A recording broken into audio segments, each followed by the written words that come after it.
Okay, well, maybe we'll just start with a motivation and a moment to arrive. I also want to honor those who are here. Usually I start my sessions on time, so let's just continue. So welcome both of you. I want to invite you to start with just a moment to bring yourself present to our session. So just notice your body, how you sit on the seat. Or sit bones on the seat. The body to be relaxed and alert. The feet on the floor, probably. Notice your breathing.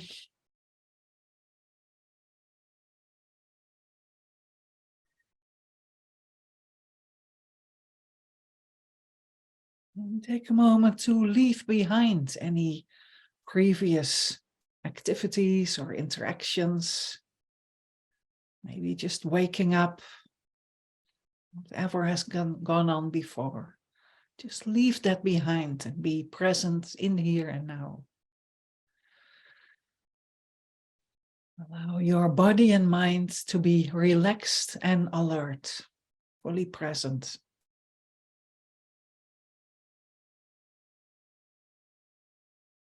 Take a moment to rest your attention on the breath, the movement caused by the breath. You can do that by noticing the rising and falling of the abdomen.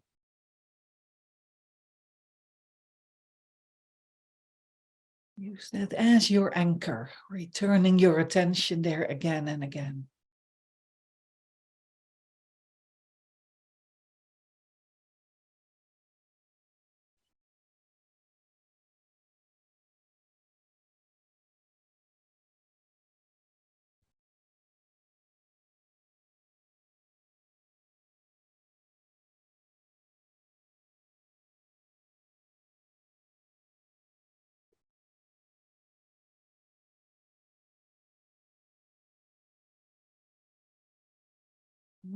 As you've checked your body, also check your mind.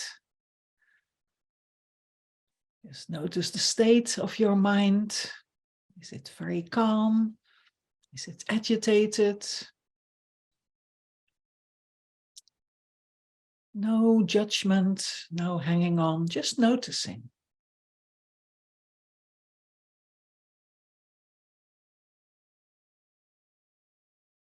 Let's check our motivation for being here, for doing this session.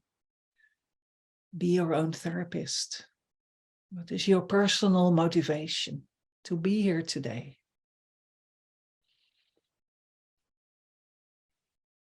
May include wanting some more peace and happiness in your own lives. Increase your ability to deal with all the ups and downs of life.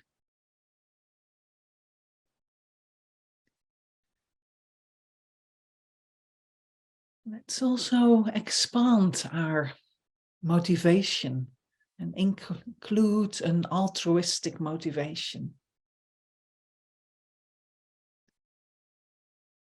We can have the aim, the intention to do this session to be an even wiser and kinder person.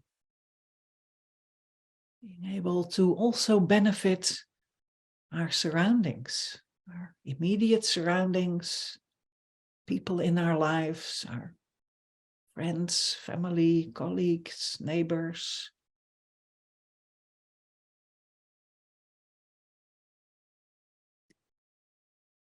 Eventually, to be able to benefit all beings.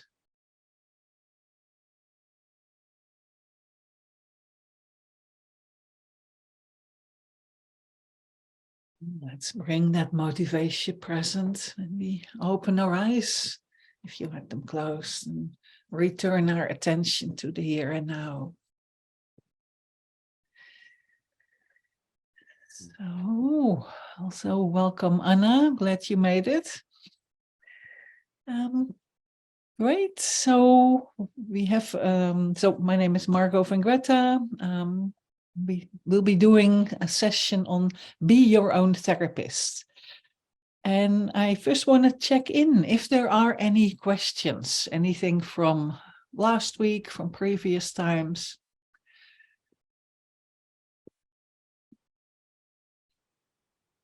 Because Anna is changing her setup.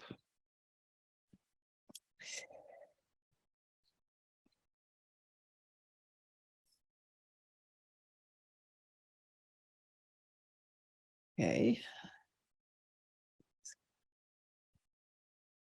And Deb, you have a question about discovering the cause process. And can you unmute yourself? Anything you want to say, what you mean with that, discovering the cause? Is that the cause of our problems, the cause?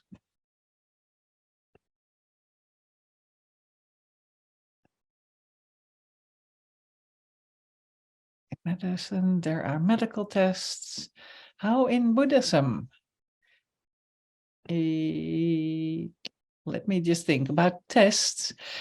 In a way, I don't know if this makes sense, because I'm not sure if I completely understand your questions, but in Buddhism, we use the concept of mindfulness, of like being really present and really aware of what's going on in our mind. So we had just a 3-minute little meditation, and I asked you, like, what is the state of your mind? I mean, you can check your body and go like, okay, maybe my shoulders are a bit tense, or maybe your nose is itching, or maybe your back is hurting, or who knows? Or maybe it's sort of okay, maybe too warm, too cold, maybe it's just neutral, maybe it's comfortable, maybe you just had a cup of tea and you go like, well, that was a nice cup of tea or breakfast. So you can check your body. So we can check that to a large extent, check that ourselves. Then also we can check our mind. So in a way, so instead of like tests, like medical tests, like, the state of our health, we can also check our mind and check for ourselves. What's going on? What type of thoughts am I having? Am I really worried about a problem that I think I have in my life, or that seems to be very real? Am I worrying about, my child, my mom, a partner, about a life situation? So a big part of the Buddhist practice is, first of all, to have, or one of the practices is to have a view of an idea about what is the state of my mind. Am I really angry at someone or about something they did to me? Am I really craving something that, if I only had that, then I would be happy. Then my life would be good. Then I would be peaceful. I would be happy. I would not have any more problems. If I only had that job or that house or that partner or live in that country, then I'll be happy. And even on the short term, if I only have that ice cream will make me happy. Definitely, guaranteed. I want that ice cream. So that is like checking our mind. What sort of state is our mind in? And that requires honesty and have like a realistic view, because, we may be biased, because in a way, we are checking our own mind. You mentioned medical test, and usually there is a doctor or a nurse, somebody else checking us up. But here, one is actually, we do our own checkup, and we check our own mind.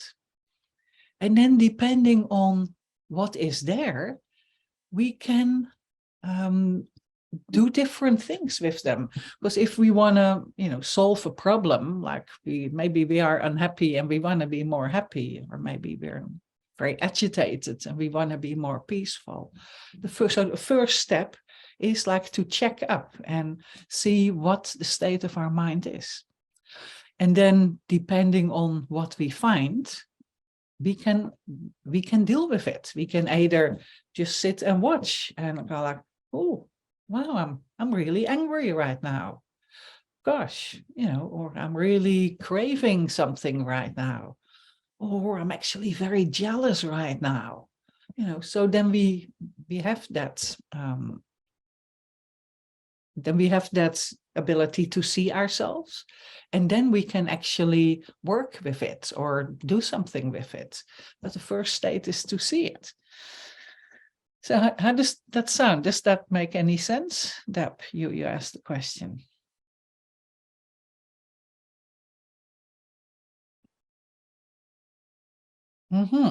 That's it for now. Great. Yeah. And then, because that actually seeing things is one step. And then next, I think Buddhism has a lot of tools and techniques to offer then to deal with, with whatever is the difficulty, whatever you perceive as the problem. If you're very restless or angry or of all these things, Buddhism has actually a whole range of tools and practices, from meditations, from different types of teachings, to actually deal with them. So that's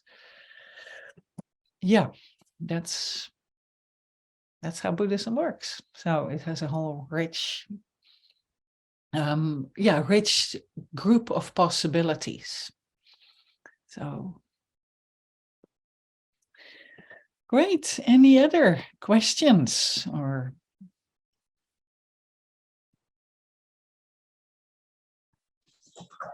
Hi, Margo. Hi, Anna. Hi, everyone. I think this is an observation, and maybe if you've got any comments. More lately, because I don't perceive myself to have had a normal life, if you like, an average life with average experiences. They've either been non-existent or extreme. And I find myself, even, with the conventional understanding of emptiness and, this illusory existence, that I'm still chasing the conventional. I'd still like to have those average, normal experiences, even though I know there's nothing to gain from them, but I still find I'm chasing. So it's insane, really, because I know there's nothing to gain but more suffering, really. Maybe the suffering will help me, advance in my studies a bit more. But I just find myself, and more so as I get a bit older, I think. I mean, I suppose I do go out my way. I mean, like last week, I said I'd finished with this horrendous partner, and then I went out on a few dates and found an even more horrendous one. So they've been swiftly invited out the door. Right. Okay. Well done. Yeah, I know. Well, yeah, definitely. And so it's just so strange. So just that observation in myself, insanity. Well, first of all, well done for, checking out new possible partners. And then actually quite quickly, it sounds like you decide like, okay, let's not go there. So, you can already pat yourself on the back for that. So I think that's also something you use discrimination to check out, the next dates, the next possible partners, and then decide that's those people are not for you. And then also just to say, because yes, there's all these fantastic teachings about emptiness and this and that, and there is also a current reality. And in a way, what I hear you say is you actually want some normal life of stable relationships, or and I think it's very important to also look at an ordinary life in a realistic way. In a way, there's nothing wrong with having a stable relationship. There's nothing wrong with having, a job and a decent income, or, having a safe place to live where you feel safe and at home. There is nothing wrong with any of these things. I think the thing is to not be attached to them. There, of course, we all need to have, friendships or relationships or connection with a family or a place to live, or, a job or an income or something meaningful to do in our lives. All these things we have. And in a way, they can provide a stable basis for us. I think the important thing is to not be attached to them, to not say, well, if I have that next boyfriend, or if I have that next job, or that next thing in my life, then I'll definitely be happy. Because in a way, that's when we go wrong. There's nothing wrong with a next boyfriend or a job or all of these things that we want or need in our lives. But the difficulty starts when we think, well, that next thing, then I'm sorted. Then everything will be fine. And then that will definitely bring me happiness. I think that is where we go wrong. I mean, does that make sense?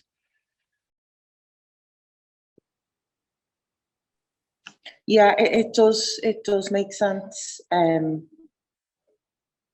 I think with me, because I can be quite extreme. I think I'd like to end my life, living virtually as as a nun, or to that degree. What do you I mean? don't know. It's What do you mean with that? I think I've got this idea that I'd like to live on a hill in a cave on my own, a bit like a yogi toward the end of my days. That dream possibly every other Buddhist does have. But yeah, but I can see a partner wouldn't really be helpful in that respect. And I think it's a bit of insanity, because I really don't have the time either. But you're right in identifying. I would like, some support and a partner to love, and I've got a nice job now, and money is it's not fantastic, but I never go short for some reason. I never go short, just about. Mm-hmm. But yeah, I think it's just that social, very human desire realm aspect to have that, to have a partner to share things with, really. But yeah, and yeah, it's great. You were saying about just not to be attached to it. It's not the be all and end all. It's not. It can be the catalyst for many things, but it's not what's going to create your happiness or sustain your happiness and all that. Yeah, interesting. Yeah, because that is where, and you're not the only one, but that is where, all of us get into difficulties when we think, well, this is going to sort my problem, because then in a way, no one can live up to that, whatever that ideal or dream state is, then in a way we'll be disappointed again and again.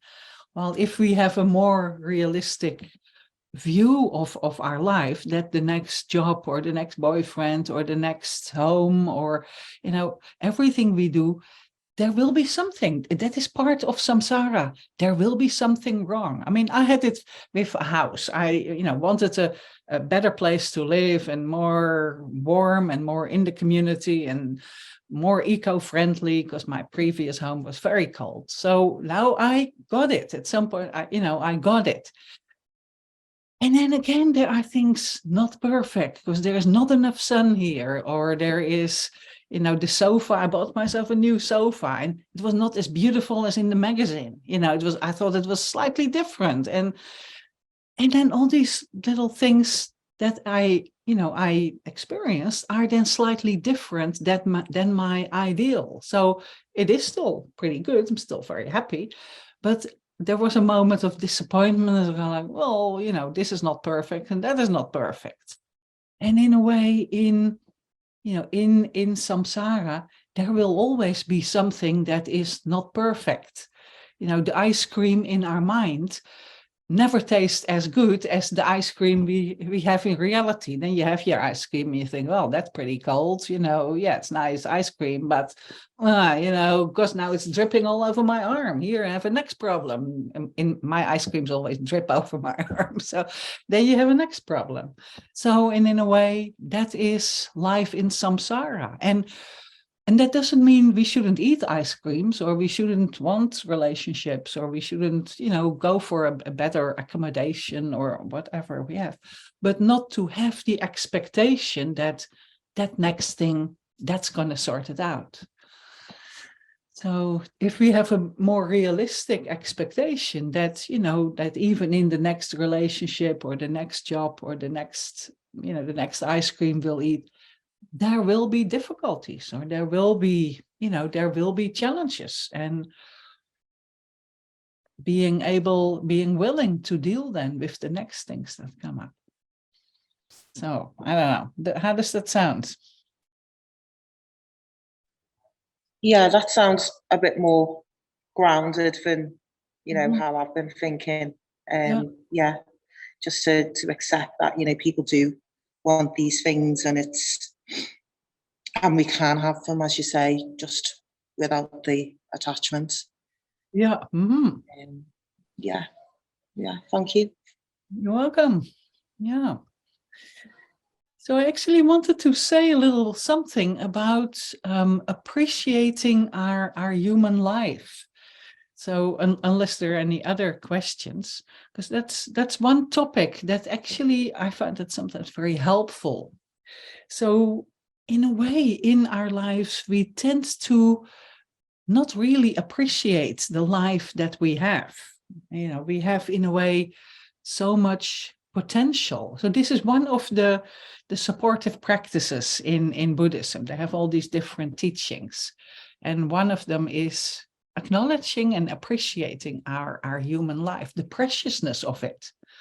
I think we often have the tendency to see there is something wrong with us, or with the things that we have in our lives. So we tend to focus on the negative, on what we don't have, or the positive qualities we don't have. Finding the faults and mistakes, like, oh, there I was a bit impatient, or there I wasn't kind enough in that situation, or that and that situation arose and I responded in a way that was not ideal. So we tend to often focus on the negative, either inside ourselves and around us. And that then, can bring us to a depression and make us go into a state of, being very down, being very hard to ourselves. Well, if we can actually remember our positive qualities, if we can actually see or remember the potential that we have. First of all, the positive qualities in our lives, sometimes the practical things, the things that are in place in our lives. Also the qualities and the level of kindness or wisdom, or the willingness to help others, compassion that we do have in our lives. And that doesn't mean that we should ignore our mistakes. It's very realistic to actually acknowledge any mistakes we've made, or look at where we can improve, but also to actually appreciate our positive qualities, that we do both, and then it's more balanced. So we can accept both our positive and our negative sides. And also we need to, in a way, to appreciate the type of human life we have, because we may think, we have problems and difficulties and things are going wrong, and, we have challenges in our lives. But in a way, there is a meditation that I really like doing. And if you're willing, happy to do that with you, to actually really acknowledge our human situation and feel more into, the preciousness of our lives. to count our blessings and to in a way see the glass half full instead of half open. So are you interested in doing a meditation with me? Like a 15-minute meditation? Yeah, thumbs up or yes, no, thumbs up. Okay, great. And there's it.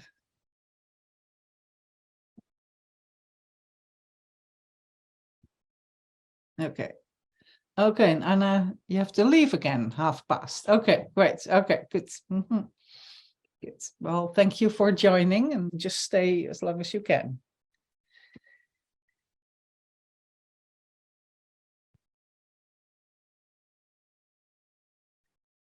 So let's go into like a 15-minute or so meditation. So begin with noticing your body. You may want to check your body.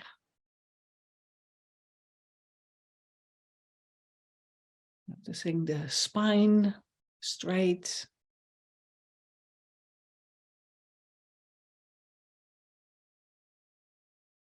Noticing your legs supporting you.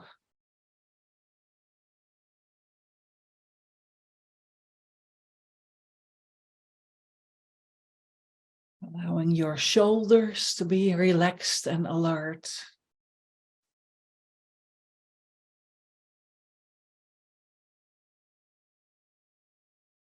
With your arms and hands.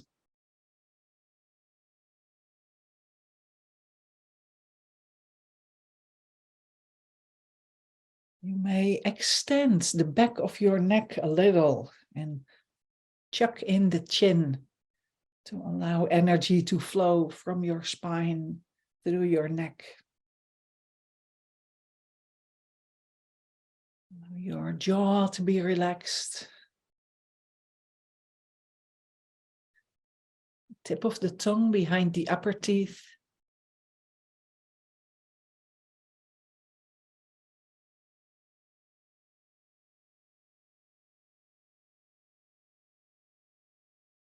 The eyes can be closed or half open.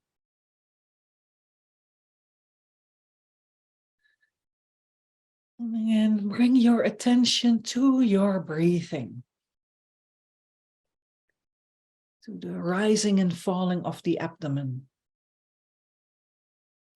Or if you prefer, to the space at the nostrils, where the air comes in and goes out.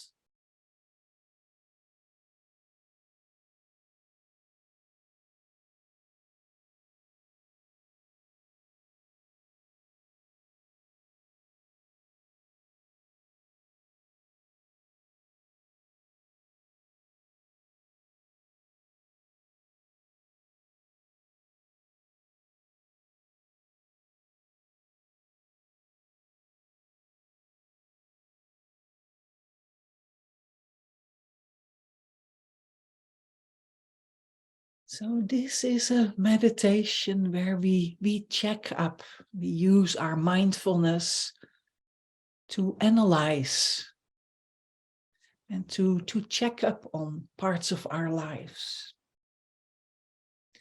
So we use our intelligence to explore, checking up how you sit here today. So we use this partly to analyze and check up, and then partly to go a little deeper from time to time, to integrate our insights. So it becomes more stable, it becomes a realization. So first check up, how do you feel about your life at the moment? Your personality, your accomplishments in life, your abilities and skills, and so forth. Are you satisfied with yourself? Or do you find many faults?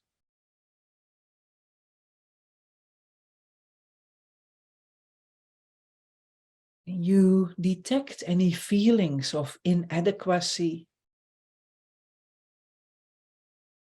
discouragement, or hopelessness.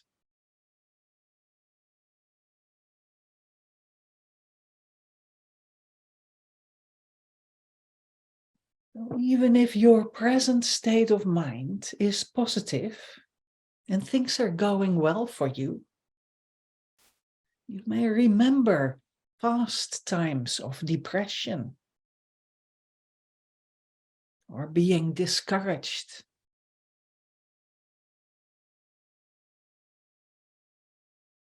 So let's determine to get rid of this dark sense of hopelessness.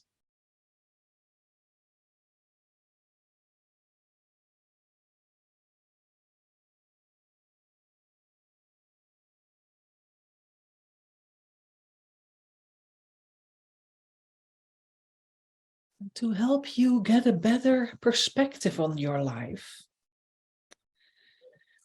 One way to do that is to compare yourself, your own life, with others that are worse off.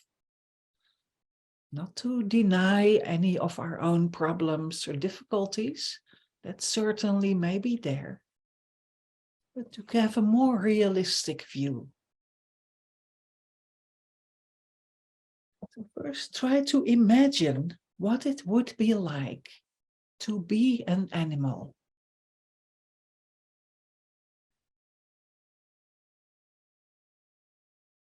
As an animal, you would be more ignorant, with no potential for mental and spiritual development.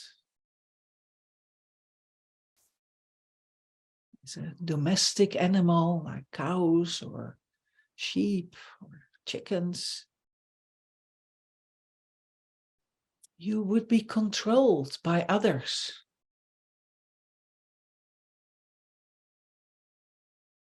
About where to go, what to eat, when to eat.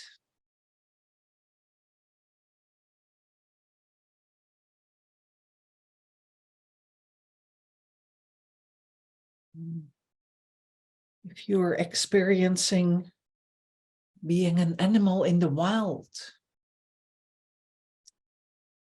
you have endless rounds of hunger and thirst, of heat and cold.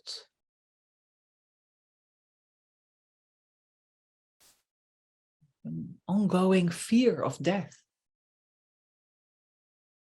Even if you have a piece of food, you need to protect it against other animals who may want to steal it from you. Even of your own kind. If you imagine a bird with a piece of bread, the other birds want to take it away. So there's an ongoing struggle for survival.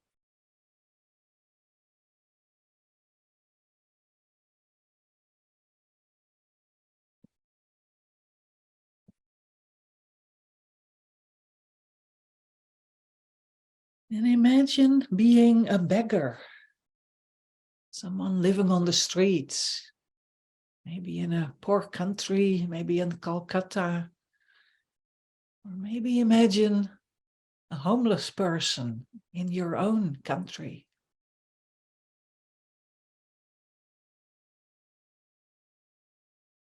Someone living in the deserts or in Africa, constantly in need of food and water, in need of shelter.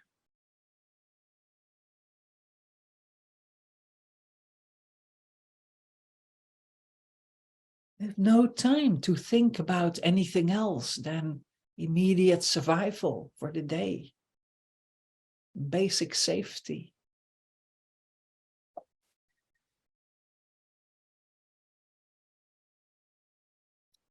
Very little opportunity to develop the mind.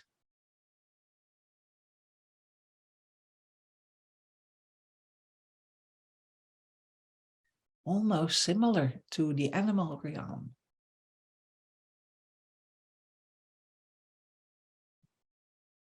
Or imagine you're having a serious mental or physical handicap and the lack of freedom it entails. Just imagine you're blind.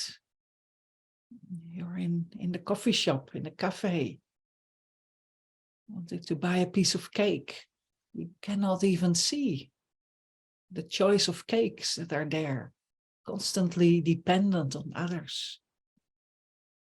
Dependent on others for your well-being, for your basic needs. And the lack of freedom it would create.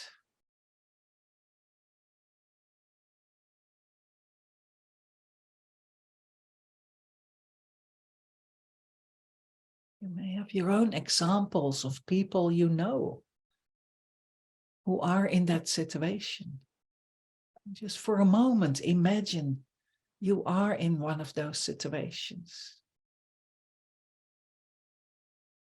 You are blind or you are in a wheelchair.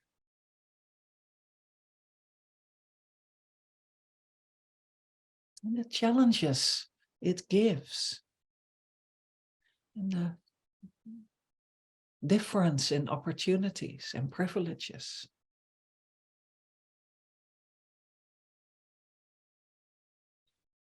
Or imagine living in a country where there is political or social oppression, giving you very little freedom to pursue any interests.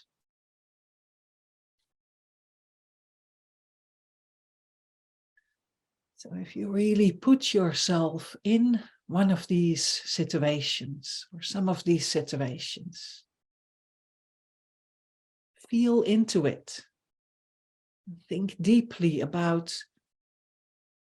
the challenges of the beggar, the fear of the animal, the hopelessness of a homeless person or a beggar.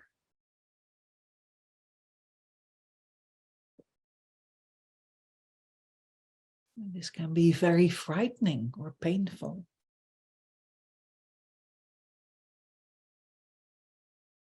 By understanding the agony of each of these situations, we learn to appreciate how relatively small our present problems are. Now just check and compare your current problems to what others undergo.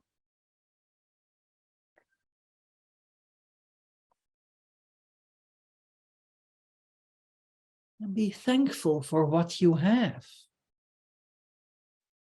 And at the same time, feel compassion for the hardship of others.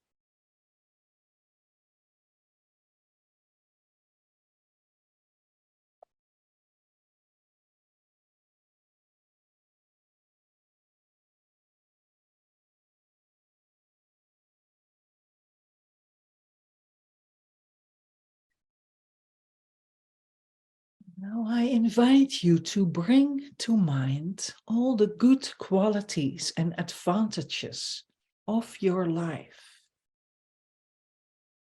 So you are a human being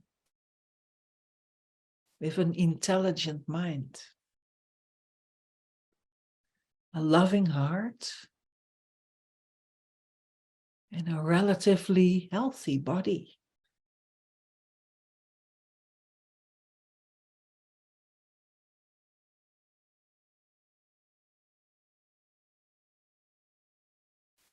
You may have friends and family to connect with, to support or encourage you.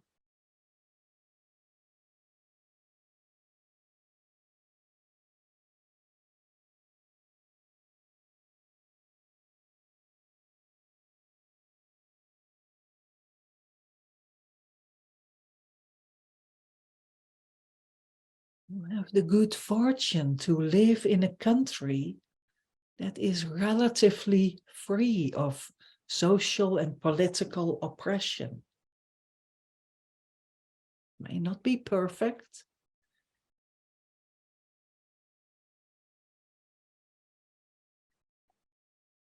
but you have the freedom to choose countless opportunities and pursue your creative, intellectual, and social interests.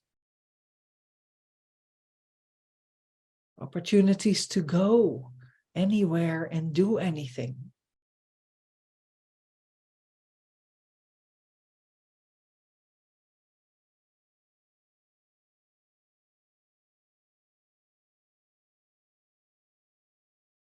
You enjoy a good standard of living.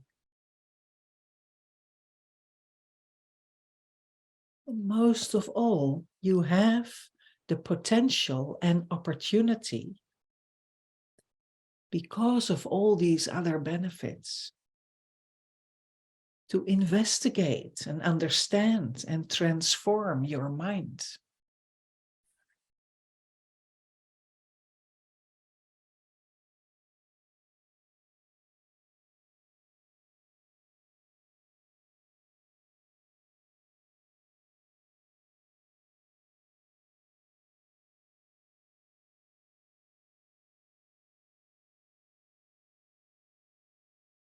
Think how few people or creatures, animals on Earth, share these freedoms and chances with you.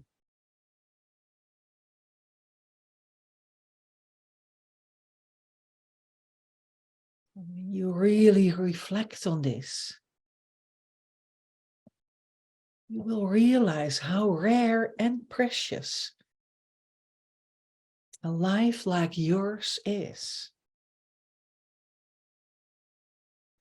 So really appreciate your good fortune.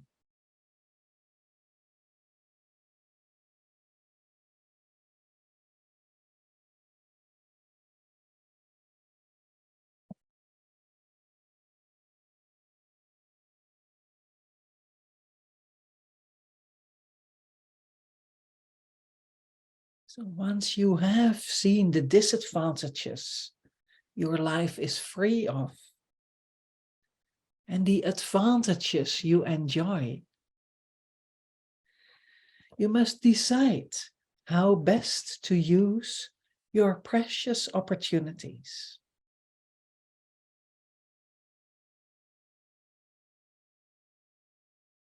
Think of all the possibilities open to you to work or travel,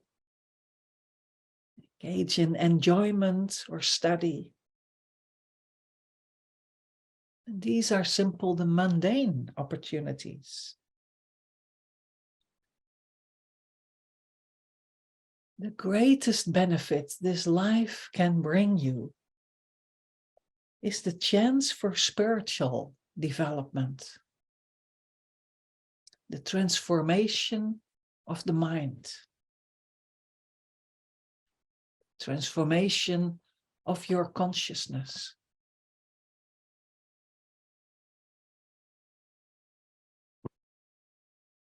Try to see a limitation of a lifestyle that is only aimed at material gain. Think of the insignificance of wealth or fame, reputation, or sensual indulgence, when compared to the goal of full enlightenment, realizing and fulfilling our highest and fullest potential. Why would we aspire to only temporal achievements when we are capable of so much more?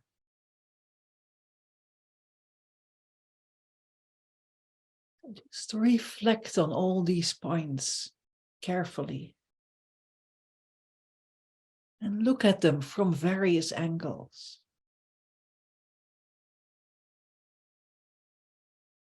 Your power to control your mind and through it to achieve enlightenment, the full realization of what you really can be.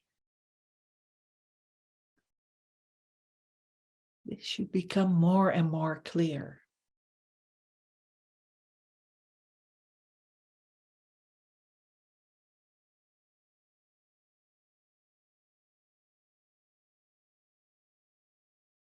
With such possibilities and with such power, how could you possibly feel hopeless and depressed?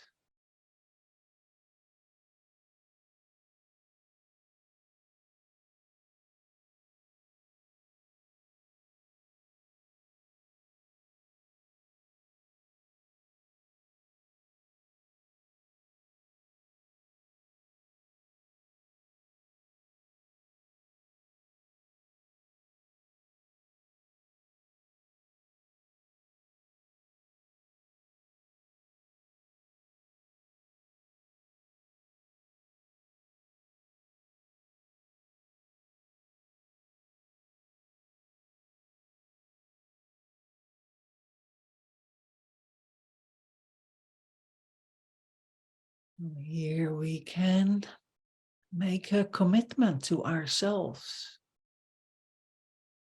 to view our lives, our own life, in a more realistic way, to not give up on ourselves, on our problems and difficulties,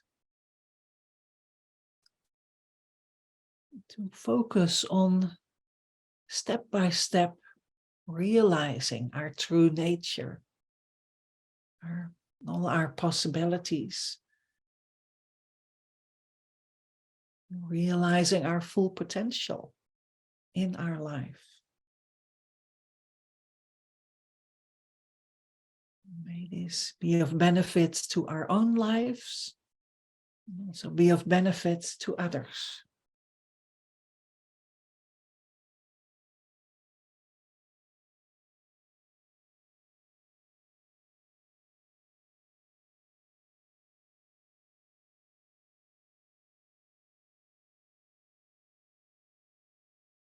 Then when you're ready, you may relax your concentration and come back to the here and now. Let's open your eyes again.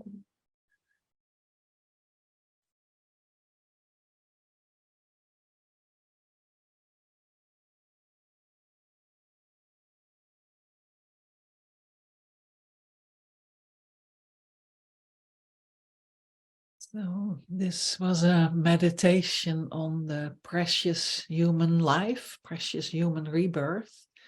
And I got it from the book How to Meditate from Kathleen MacDonald, or Venerable Sankhya Kadro. She's currently, she's ordained. So any comments from this meditation, questions? How was it to do that? Any observations? I'm always curious how this landed. Because this is a very powerful meditation, I find. Because we can think like, yeah, I'm okay in my life, or we can think of we're not okay in our lives. But this is a meditation to actually realistically look at the situation in our lives. And it can hugely help, for example, with depression. We're, going into this downward spiral of hopelessness and problems and difficulties adding up again and again. This can really help us.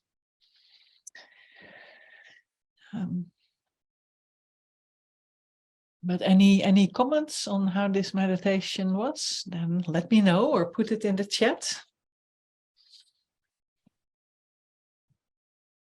Yes. I find it when I do this meditation, I find myself trying to look back to 2, 3, 4 years ago and how I would react to situations that happened in my life, and noticing the difference in how I react now. And in doing meditation and doing Dharma work and working with bodhicitta and helping others, how it creates the space between the event and how I react to it that wasn't there before. When something bad happened to me, the reaction was almost immediate, either of anger or despair. But now there's the space to say, okay, this happened. What's the best way for me to react to this? That doesn't always succeed, but it gives me the chance to change the narrative of the event. Yes. And I find it so very helpful to be able to do that. Beautiful. That sounds great. Yeah. Congratulations. I mean, that's really great, because that is what Dharma practice can do. You know, it doesn't go that from where we are now in one day or 1 week we'll be Buddhas and we're totally blissed out all the time. But what we can do is to practice, to put the meditations and teachings into practice, and then, you know, make a gradual changes. And it's great that you can see that from a couple of years ago. So that's beautiful. That's exactly, you know, what Dharma practice is for. That we put that in our daily meditations or our daily study or whatever we do, and then apply it in daily life. In, you know, when the challenges come up and the difficulties arise. So great, I rejoice. Then you can also rejoice in that, to, you know, to actually see these changes. Thank you for sharing, because that's exactly how that's, you know, how it's meant to be. And I can relate to that. You know, I can see over the years that, you know, the practice makes a difference. It goes very slowly sometimes.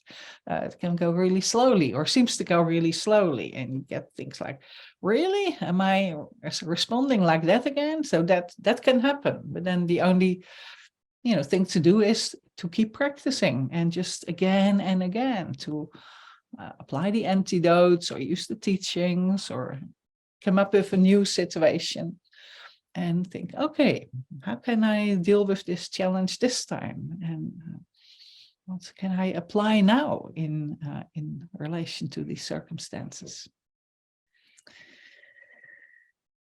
Right. So any other comments? Deb, any comments how the meditation was for you? If you're still there.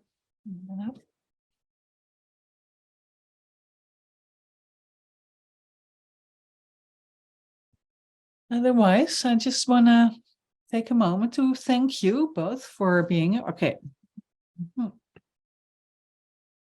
Yeah, still here. It's very peaceful. Great. Very good. Yes.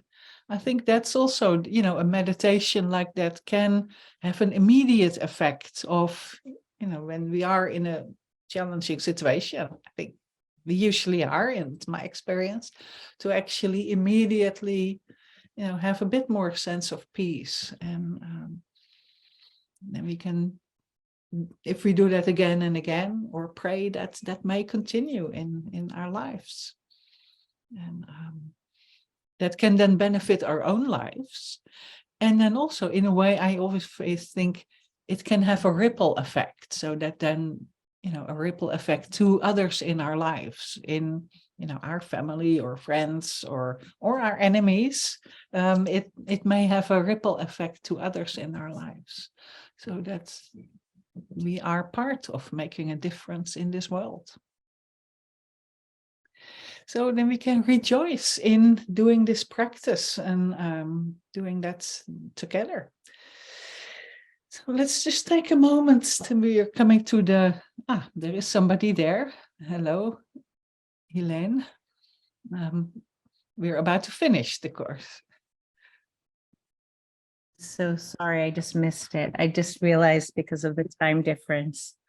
So I'm up north, but anyway, yes, my apologies. Where are you, Helene? I'm in San Francisco. Yeah. Okay, right. Yes. Yeah, there is a slight time. Well, I think you can watch the recording. So then, Oh, nice. yeah. And next week we're here, but then 1 hour earlier. I'm in the UK, so it's difficult to say which time, but an hour earlier from what it is now, we'll be here. Lou, you're saying something? It would be 9 a.m. 9 a.m. in Pacific time. Yeah. Right. Yeah. Good. Good. So, but thank you for your willingness to be here. Maybe see you next week, because we'll be here again next week, an hour before now, 9 a.m. in San Francisco. Nice. Typically I work on Tuesdays. So that's part of the reason why I wasn't thinking I was going to be able to come. Right. But who knows? Maybe I won't be working then. Let me look. Who knows? Yes. Yes, who knows? But anyway, I appreciate it. I appreciate you doing that. Nice to see you here. We're just about to do a closing dedication. So at the end of the session, we dedicate the positive energy. So let's take a moment to give thanks for this opportunity to practice, to meditate together, to discuss, and explore how we can be our own therapist. To appreciate this human life and to make the most of this human life, especially by continuing with our spiritual practice, with taming our mind, taming our consciousness. And through that, may we fulfill our highest and fullest potential. And maybe also be able to be of benefit to our surroundings. Be an even wiser and kinder person, benefiting others as well as ourselves.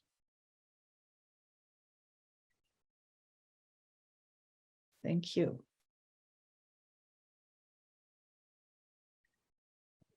Okay, thank you, everyone. Thank you all. And I look forward to see you next week. Thank you, Lou, for supporting us. Appreciate that. Okay.